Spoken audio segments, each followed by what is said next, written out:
जो हो रहा है वो बर्दाश्त के बाहर है। बहुत लोगों की जिंदगियां लगभग खत्म सी हो रही हैं। एग्जाम में 80% कट ऑफ का जाना यह दर्शाता है कि आपको पेपर लेना ही नहीं आता। 18 तारीख वाले मेंस में बच्चों के 200 नंबर आने के बाद भी सिलेक्शन ना होना क्या साबित करता है? कि जान निकाल के रख दूं पेपर के अंदर तब मेरा सिलेक्शन होगा। कल जब से 18 का रिजल्ट आया है 19 का 2019 एग्जाम में 18 तारीख वाले बच्चे इस तरीके के मैसेज कर रहे हैं कि सर मैं सुसाइड कर रहा हूं, मुझे बचा लो। रात के 3 बजे तक मैं 25 बच्चों से बात करके कन्विंस कर रहा हूं कि इंतजार करो, कुछ करेंगे। हम सरकार को इसलिए लेकर आए थे कि यह सरकार पहले वाली सरकार से भी बेहतर काम करेगी और हमें रोजगार देगी, बट इस सरकार ने तो सारे रोजगार खत्म कर दिए। महंगाई चौथे आसमान पे है। पेट्रोल का दाम इतना बढ़ गया कि अब आप बाइक नहीं चला सकते। रसोई गैस की कीमत इतनी बढ़ गई कि वापस अब चूल्हे पे आना पड़ेगा। एक तरफ तो आपने कमाने के साधन छीन लिए, एक तरफ आपने हर चीज का मूल्य बढ़ा दिया और आप कहते हैं हम करप्शन करते नहीं, और जनता कहती है यह सरकार बहुत अच्छी है। 2019 में इंडिया करप्शन के स्थान पे 80 नंबर पे थी और 2020 में वही 86 नंबर पे हो गई। मैं पूछना चाहता हूं, अभी तो जांच बैठी नहीं, तब 6 अंक आगे निकल गई। जिस दिन जांच बैठेगी तो पता चलेगा ना कि करप्शन हो कितना रहा है। क्या बिना करप्शन के वैकेंसी खत्म हो गई? एक सीट कम, जो सीट है उस पर भी करप्शन। एग्जाम टाइम से लेंगे नहीं, पेपर सही बनाएंगे नहीं, पेपर में क्वेश्चन गलत डाल के भी 100-100 रुपए वसूलेंगे, उसको भी पैसा वसूलने का धंधा बनाएंगे। एक साल में 2 रिजल्ट एक साथ देंगे, बच्चे को कंफ्यूज करेंगे कि तुम 18 भी भरो, तुम 19 भी भरो, उसे उलझाए रखेंगे। रिजल्ट इतना लेट कर देंगे ताकि वो बोल ही ना पाए, टूट जाए। जैसे कहते हैं ना, कोई अगर आपसे उधार पैसा ले ले, उसको हर दिन कॉल करने दो, रोज उसे घर आने दो, एक दिन वो आना भूल जाएगा, अपने पैसे भूल जाएगा कि भाई मैं इससे ज्यादा परेशान नहीं हो सकता। कल इन्होंने रिजल्ट दिया और मार्क्स के बारे में बोल दिया बाद में देंगे। अब ये पता है मार्क्स कब देंगे? ये मार्क्स देंगे 3 महीने बाद, जब आप लगे होगे 2020 की तैयारी में, आपका ध्यान 2020 की तैयारी में होगा, आप कुछ कह नहीं पाओगे। अरे कब तक सहेंगे हम? अब युवाओं की हुंकार लेके रहेंगे रोजगार। अब अगर रोजगार नहीं मिला ना तो देश सर पे उठा लेंगे। इससे ज्यादा मैं कुछ नहीं कह सकता। हमारी मांगे क्या है? आज ये वीडियो बहुत महत्वपूर्ण है। मैं उन सब लोगों का दर्द बयां कर रहा हूं जो 4-4, 5-5 साल से तैयारी कर रहे हैं और आपकी एक गलती की वजह से उनकी जिंदगी खत्म हो जा रही है। एज रिकॉग्निंग इशू लगातार 2015-16 तक एज अगस्त से काउंट होती थी। अभी कोरोना काल था, आपको छूट दे सकते थे, लेकिन आपने फिर से 1 जनवरी से एज काउंट कर दी। नहीं होने देंगे, आपको अगस्त से वापस काउंट करनी पड़ेगी। एक छोटी सी गलती, अभी जो लोग नए जुड़ेंगे, जिनको पता नहीं है एसएससी के बारे में, मैं उन लोगों को बता दूं कि ये एक मेंस के पेपर को 3 दिन में लेते हैं, 15, 16, 18। 15-16 का पेपर ये नॉर्मल बनाते हैं, 18 का पेपर ये इतना हलवा बना देते हैं जिसमें बच्चों के 200-200 नंबर आते हैं, 190, 195। अब जब ये नॉर्मलाइजेशन करते हैं तो वो सारे बच्चे बाहर हो गए। अब आप एक बात बताइए, जिस बच्चे का नॉलेज बहुत अच्छा था, जो खुद से 200 नंबर ला सकता था, जो बच्चा खुद से 200 नंबर ला सकता था, वो अपना पेपर 1.25 घंटे में करके बैठ गया, तो आपने उसका स्किल कहां टेस्ट किया? वो तो पौना घंटा उसका बर्बाद हो गया पेपर के अंदर। और अब आप कह रहे हो कि आपके जो 200 नंबर थे वो उन बच्चों के मुकाबले कम है और उनको आपने 160 पे ला दिया और उन किसी बच्चों का सिलेक्शन नहीं हुआ। ये कहां की इंसानियत है? अब आपको 2019 का 18 वाला मेंस दोबारा कराना होगा। लड़ाई उस मेंस को दोबारा कराने की है। जब आप 20 लाख बच्चों का प्री 20 दिन में करा सकते हो, तो आप 1.5 लाख बच्चों का मेंस 1 दिन में क्यों नहीं करा सकते? क्या आपके पास इतने रिसोर्सेज भी नहीं रहे अब कि आप पेपर का लेवल एक जैसा रख सको? मतलब आपने एग्जाम का मजाक बना दिया है, क्योंकि आपको करप्शन करना है। और करप्शन को दबाना कैसे है? यह सबसे अच्छा तरीका है, क्योंकि जब बच्चा पेपर दे के आता है तो उछलता है हवा में 190 का कराया, 3 महीने बाद रिजल्ट देते हो, उसका सारा हौसला टूट चुका होता है। 190 नंबर का 200 नंबर का 200 में करने के बाद भी अगर सिलेक्शन नहीं हो रहा तो इसके लिए कौन जिम्मेदार है? पिछले 2 साल से लगातार कट ऑफ 80% जा रही है, इसके लिए कौन जिम्मेदार है? कॉम्पिटिटिव एग्जाम में 80 नंबर कट ऑफ जाना कितना सही है? क्या आप पेपर का स्तर नहीं बढ़ा सकते जिससे आप उन बच्चों को भी सिलेक्ट कर पाए जिनके अंदर वास्तव में टैलेंट है? अगर एसएससी अपने एग्जाम में एबीसीडी देने लगे तो कैसे यह निर्धारित होगा कि कौन बच्चा जॉब के लायक है और कौन नहीं? अब सरकार से हिसाब मांगना पड़ेगा। अब हमें बहुत बड़े बड़े कदम उठाने पड़ेंगे। 2020 के लिए क्या कदम उठाने हैं? प्री क्वालिफाई करो, अगर एक दिन में नहीं करा सकते तो मेंस एक दिन में कराना होगा। 18 नवंबर वाला मेंस दोबारा होना चाहिए। एसएससी के अंदर वेटिंग लिस्ट होनी चाहिए। 80% कट ऑफ क्यों जा रही है? पेपर का स्टैंडर्ड बढ़ाओ, भले ही सिलेबस के अंदर होना चाहिए पेपर। जब इलेक्शन का रिजल्ट 7 दिन में आ सकता है और एसएससी का रिजल्ट अब तक नहीं आया 2018 का, हम 2021 में 2018 का रिजल्ट आपने फाइनल नहीं किया और बच्चों को 2019 का चस्का दे रहे। लो चूटो, लॉलीपॉप है, चूसो भैया। बच्चे को ध्यान ही नहीं है कि उसने 18 भी दिया था, सो गया है वो बच्चा। मोदी जी कहते हैं मैं अभी देश के लिए ऐसा कर रहा हूं, आगे पता चलेगा। डिमोनेटाइजेशन हुआ, आगे पता चलेगा। जैसे एक बाप ये कहे अपने बेटे को रोटी भी ना दे और कहे कि बेटा मैं आगे आने वाली पीढ़ी के लिए कर रहा हूं, आगे आने वाली पीढ़ी के लिए प्रॉपर्टी खरीद रहा हूं। आगे आने वाली पीढ़ी तो जब आएगी जब ये बेटा जिंदा रहेगा। आगे आने वाले लोग तो तब आएंगे जब युवा जिंदा रहेगा, जब हम लोग जिंदा रहेंगे। किसके लिए कर रहे हैं मोदी जी?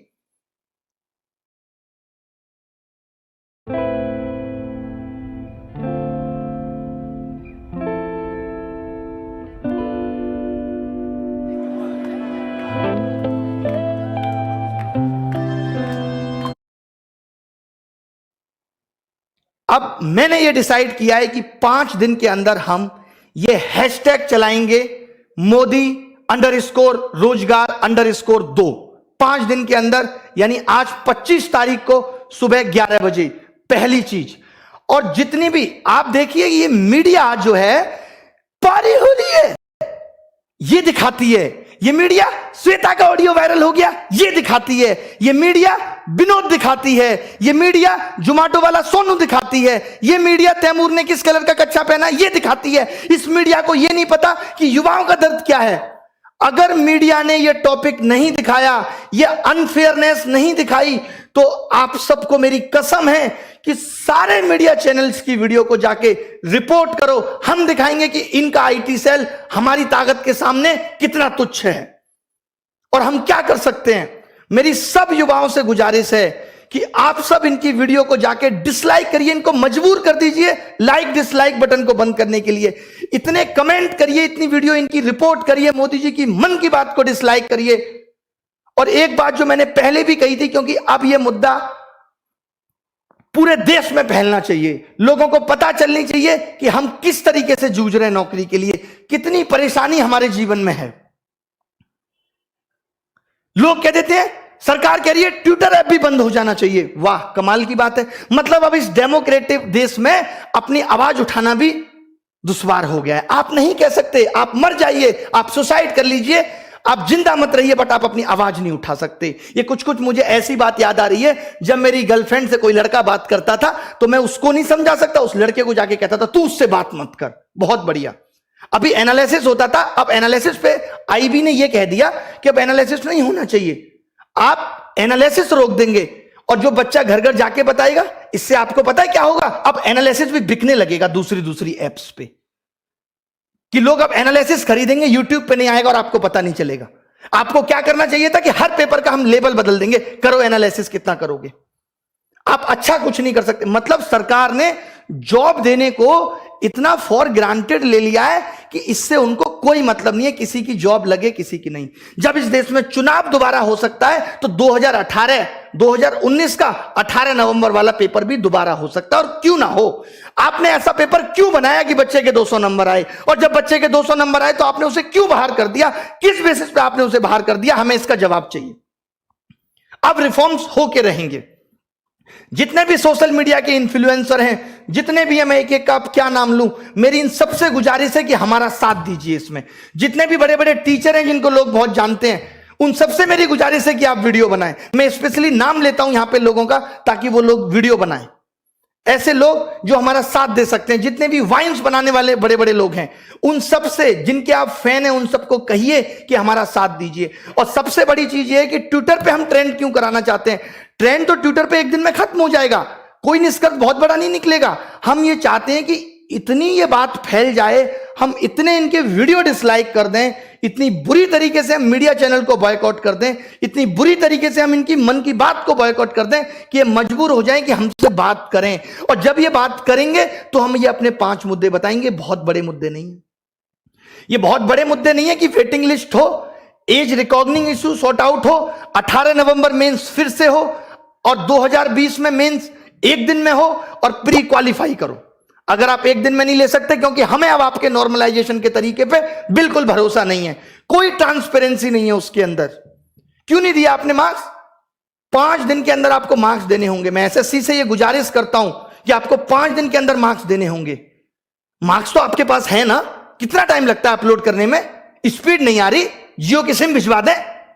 बताइए कि आप मार्क्स नहीं देंगे, क्योंकि आपको पता है आप मार्क्स उस वक्त देंगे जब बच्चा 2020 में बिजी होगा, चाहकर भी कुछ नहीं कर पाएगा, उसको लगेगा यार अब 2020 ना हाथ से निकल जाए। कंगना जी ने भी कहा है कि वो इस बेरोजगारी पर ट्वीट करेंगी। जब भी आप ट्वीट करें तो कंगना जी को भी बोलें कि वो रिट्वीट करें। उन्होंने कहा है, अक्षय कुमार साहब ने भी कहा है कि देश का कोई भी मुद्दा होगा तो हम ट्वीट करेंगे, बाहर वाला कोई भी दखलंदाजी नहीं करेगा। भले ही मोदी जी जाके अमेरिका में कह सकते हैं अब की बात ट्रंप सरकार, ये दखलंदाजी नहीं है, सॉरी माफ कीजिएगा। सचिन तेंदुलकर साहब भी बेरोजगारी पर ट्वीट करेंगे। आप सोचिए देश का युवा कितना बड़ा हिस्सा है कि रेलवे ग्रुप डी और ग्रुप सी 2-2 करोड़ लोग फॉर्म भर रहे हैं। मैं आपको दिखाता हूं ना कैसे कैसे मैसेज लोग मुझे करते हैं। ये देखिए आप, ये सब देखिए कितने कितने नंबर लोगों के आ रहे हैं और क्या क्या लिखा हुआ है इसमें। ये देखिए, good afternoon sir, although I hope मुझे 2018 में कोई ना कोई पोस्ट मिल जाएगी, I watch all free video, ये सब लिखा हुआ है, पढ़ लीजिएगा इसको क्लास के बाद। ये देखिए लोगों के बारे में मैं दिखाता हूं आपको क्या क्या लिख रहे हैं लोग।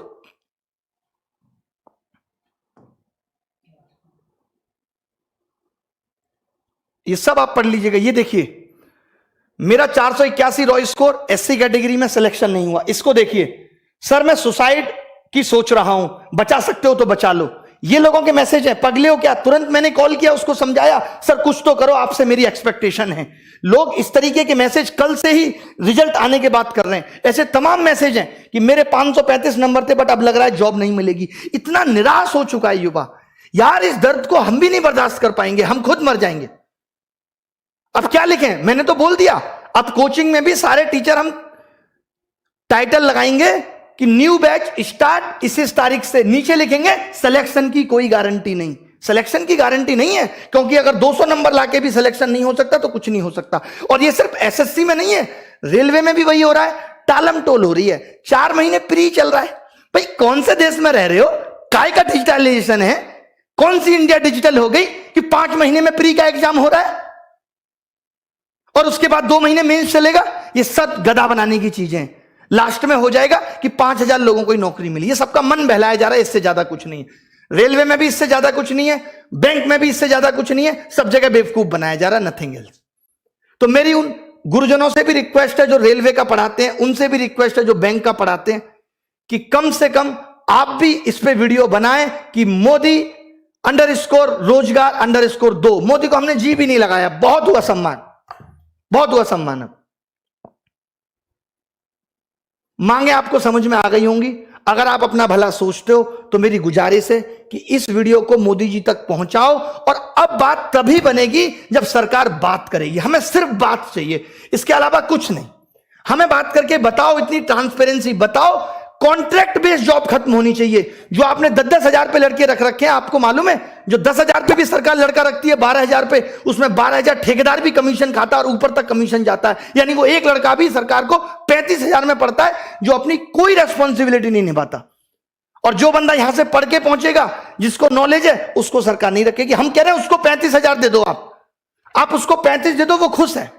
4-4 साल से बच्चे तैयारी कर रहे हैं, 5-5 साल से बच्चे तैयारी कर रहे हैं। माँ बाप भी कब तक इंतजार करे? कुछ तो रहम करो साहब, कुछ तो रहम करो उन बच्चों पे।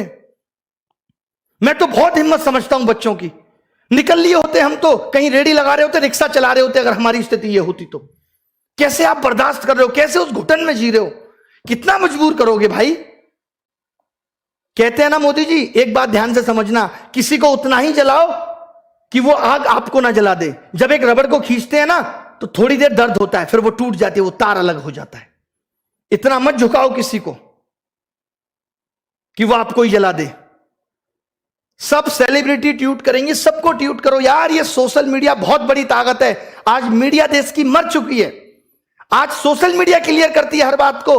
हम जैसे लोग आके बोलते हैं कि ये हो रहा है। आपने देखा कल से किसी मीडिया वाले ने बोला कि 200 नंबर वाले का भी सिलेक्शन नहीं हो रहा। ये तो बड़ी न्यूज थी। 190 नंबर वाले का भी सिलेक्शन नहीं हो रहा, वो भी पेपर मैंने भी क्या किया है, पेपर मंगवाया बच्चों से, देखा हाँ 200 आ रहे हैं, फिर भी नहीं हो रहा, फिर कब होगा भाई। मीडिया को भी ये बातें अब दिखानी पड़ेंगी, हर हाल में दिखानी पड़ेंगी। आपसे मेरी गुजारिश है, मैं रो के दिखाऊं आपको कैसे करूं कि सोशल मीडिया को बायकॉट करो, इनकी सारी वीडियो डिसलाइक करो। 5 दिन लग जाते हैं ना इसमें, कुछ तो सुधार देंगे आगे आने वाले लोगों के लिए, कुछ तो भला कर जाएंगे, हमारा भी नाम लोग लेंगे कि हाँ भाई उन्होंने कुछ भला कर दिया था। नहीं तो जिस हिसाब से तानाशाही हो रही है, सब ये नौकरियां अभी तो 8 से 6,000 हुई हैं, 6 से कल को 4 हो जाएंगी, 4 से 5 हो जाएंगी, फिर 300-400 रह जाएंगे। नेताजी के ही भतीजे भांजे ले लेंगे सारी नौकरी, हम प्रसाद चाटेंगे कसा सत्यनारायण भगवान का, इससे ज्यादा कुछ नहीं बचेगा। मेरी गुजारिश है, इस वीडियो की सारी बातों को सुन के, सारे मुद्दों को सुन के इसे सपोर्ट करें, ये सिर्फ आपकी भलाई के लिए। सारे टीचर, एसएससी के, रेलवे के, जितने भी बड़े बड़े चैनल हैं, चाहे वो WiFi study, Exampur, Gagan Pratap maths, Rakesh Yadav reader publication, जितने भी लोग हैं, और मैं किस किस का नाम लूं, जो लोग वाइन्स बनाते हैं, बड़े बड़े चैनल, आशीष चंचलानी, सब लोग एक एक ट्वीट हमारे लिए भी करें, रिक्वेस्ट है। सारी सेलिब्रिटियों से भी रिक्वेस्ट है कि इस बेरोजगारी मुद्दे पे एक बार तो कहो सरकार को। कुछ भी नहीं चाह रहे हम, बस इतना चाह रहे हैं कि थोड़ा सा तो एग्जाम फेयर कर दो। बहुत बड़ी बड़ी डिमांड हमारी नहीं है कि कोई रूल आपने बना दिया उसे वापस ले लो, हम आपके बनाए हुए रूलों में कोई दखलंदाजी नहीं चाहते। हम कहते हैं कि कुछ कमियां हैं वो हमारी भी सुधार दो। क्या गुनाह किया है इस देश के युवा ने? मोदी जी तो कहते थे कि इस देश का युवा ही ताकत है, कैसे भूल गए वो उस ताकत को? क्यों नहीं याद रही वो ताकत उन्हें? उन्होंने भी तो स्ट्रगल किया है, वो खुद बताते हैं। क्या उन्हें जरा भी तरस नहीं आता हमारा कि बच्चा कैसे बिखर रहा है, इतना टूट चुका है? जरा भी परवाह नहीं है? क्या ये बात उन तक नहीं पहुंचती होगी? क्या उनको नहीं पता कि देश में आंदोलन, बच्चे ऑनलाइन प्रोटेस्ट करते हैं रोजगार को लेके, क्या वो 2 शब्द नहीं बोल सकते? बताइए आप मुझे। इतना तो एक देश का राजा कर सकता अपनी प्रजा के लिए। कहां हमने गलत बात बोल दी? अगर हम ये कह रहे हैं कि जो कमियां हैं उनको सुधार दो, आपकी एक छोटी सी गलती से कितने बच्चों का भविष्य बर्बाद हो रहा है? बंद कर दो।